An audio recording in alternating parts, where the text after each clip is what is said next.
জ্বর শিশুর শরীরের অ্যালার্ম নাকি বিপদ সংকেত?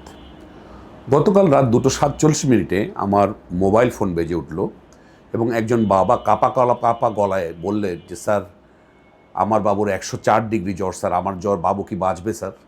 আমি তাকে প্রথমে বললাম, আপনি শান্ত হন, আপনি ভয় পাবেন না। আপনি আপনার বাবুর দিকে তাকান, আপনার বাবুকে আপনার দিকে তাকাচ্ছে, আপনার বাবু কি কান্নাকাটি করছে, আপনার বাবু কি পানি খাচ্ছে? উনি কিছুক্ষণ সময় নিলেন। উনি আমাকে বললেন, জি স্যার, আমার বাবু আমার দিকে তাকাচ্ছে স্যার, আমার বাবু কান্নাকাটি করছে। আমি তাকে ভয় পেতে মানা করলাম এবং আমি তাকে শান্ত থাকতে বললাম এবং আমি বললাম, দেখুন, জ্বর শুধুমাত্র থার্মোমিটারে কি রিডিং আসছে তার উপর নির্ভর করে না, বরং জ্বরের কারণে বাবুর আচরণে কোনো পরিবর্তন হয়েছে কি না সেগুলো কিন্তু খুব ইম্পর্টেন্ট। দর্শক, আমি ডক্টর আহমেদ নাজমুল আনাম, শিশু কিশোর নবজাতক এবং শিশু হৃদরোগ বিশেষজ্ঞ এবং সহযোগী অধ্যাপক।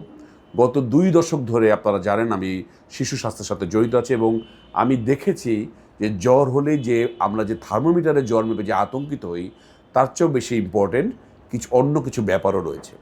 আজ আমরা এই পুরো ভিডিওতে জানবো আমাদের জ্বর কেন আসে, জ্বর হলে আমি ঘরে কি যত্ন নেব এবং কখন আমি বিপজ্জনক চিহ্নিত করে আমি চিকিৎসকের পরামর্শ নেব। দর্শক, জ্বর কিন্তু আসলে আমাদের শরীরে কোনো রোগ না। জ্বর হচ্ছে আমাদের শরীরে একটি প্রতিক্রিয়া। আমাদের শরীরে যখনই কোনো জীবাণু ঢোকে, আমাদের শরীরে এটা একটা প্রতিক্রিয়া তৈরি হয় এবং আমাদের যে ব্রেন, যে হাইপোথ্যালামাস, সেটি একটি রেগুলেশন করে আমাদের জ্বর আসে। তাহলে জ্বর আসা মানে কিন্তু আমাদের শরীরে প্রোটেকটিভ মেকানিজম কাজ করছে। সুতরাং জ্বর হলে আপনি আতঙ্কিত হবেন না। এখন প্রশ্ন হচ্ছে, জ্বর হলে যেই ভুলগুলো আমরা বাবা মারা করি সেটা হচ্ছে, প্রথমেই আমরা হাত দিয়ে জ্বর মাপি, আমরা থার্মোমিটারে জ্বর না মেপেই আমরা বলি স্যার জ্বর আসছে, যার কোনো মূল্যই বা ভিত্তি আমাদের কাছে নাই। আমাদের কাছে জ্বর মানে বগলে মেপে 100 বা 100। 2 নম্বর, প্রথম দিনেই অ্যান্টিবায়োটিক দিয়ে দেওয়া, যেটা আমরা প্রায় দেখেছি মা বাবারা একটা অ্যান্টিবায়োটিক খাইয়ে আমার কাছে আসেন। 3 নম্বর, একদিন যেতে না যেতে আরেক অ্যান্টিবায়োটিক, একটা অ্যান্টিবায়োটিক চলছিল, যেতে যেতে আরেকটা অ্যান্টিবায়োটিক কোর্স কমপ্লিট না করা। অযাচিতভাবে প্রচুর পরিমাণে কাপড় জড়িয়ে রাখা, আমাদের একটা ধারণাই আছে যত বেশি কাপড় জড়িয়ে রাখবো তত বোধহয় জ্বরটা তাতেই যাবে। এই ধরনের ভুল ধারণার কারণে কিন্তু জ্বর আরও বেশি জেঁকে বসার সম্ভাবনা আছে। তবে হ্যাঁ, কখন আমি চিন্তিত হব, কখন আমি দেখব যে এই জ্বর আমার জন্য বিপজ্জনক?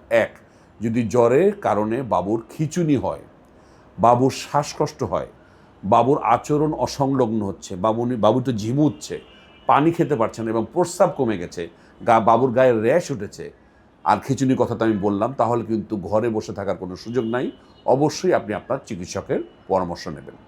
দর্শক, গত 2 দশক ধরে, প্রায় 24 বছর ধরে আমি এই শিশু বা স্বাস্থ্যের সাথে আমি জড়িত আছি।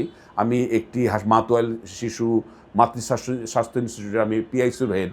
আমি দেখেছি যে বাবুদের জ্বরের চেয়ে কিন্তু জ্বরে আপনার বাবু কী প্রতিক্রিয়া দেখাচ্ছে, যেগুলো আমি বললাম, সেটি খুব ইম্পর্টেন্ট। বিশেষ করে বাবু একটু ঝিমুনি হচ্ছে কি না, খিঁচুনির কোনো আলামত আপনি দেখছেন কি না, এবং বাবুর খাওয়া দাওয়া কমে গেছে কিনা এবং প্রস্রাব কমে গেছে কিনা, যেটা আমি সবসময় বলি সেটি খুবই খুবই জরুরি। এবং আমি যেই বিপজ্জনক চিহ্নগুলোর কথা বললাম সেগুলো যদি আপনি আইডেন্টিফাই করেন, তাহলে ঘরে বসে থাকবেন না এবং অবশ্যই অযাচিত অ্যান্টিবায়োটিক দেবেন না।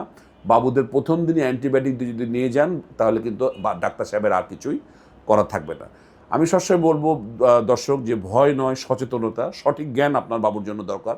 এবং আমি সবসময় বিশ্বাস করি একজন অভিভাবকই একজন শিশুর প্রথম রক্ষা কবচ। সুতরাং সঠিক নলেজ নিন, বিজ্ঞানসম্মতভাবে অ্যাপ্রোচ করুন এবং জ্বরের সংখ্যার চেয়ে ইম্পর্টেন্ট আপনার বাবুর জ্বরে কীরকম প্রতিক্রিয়া দেখাচ্ছে সেটি আমি বলবো অত্যন্ত বেশি ইম্পর্টেন্ট।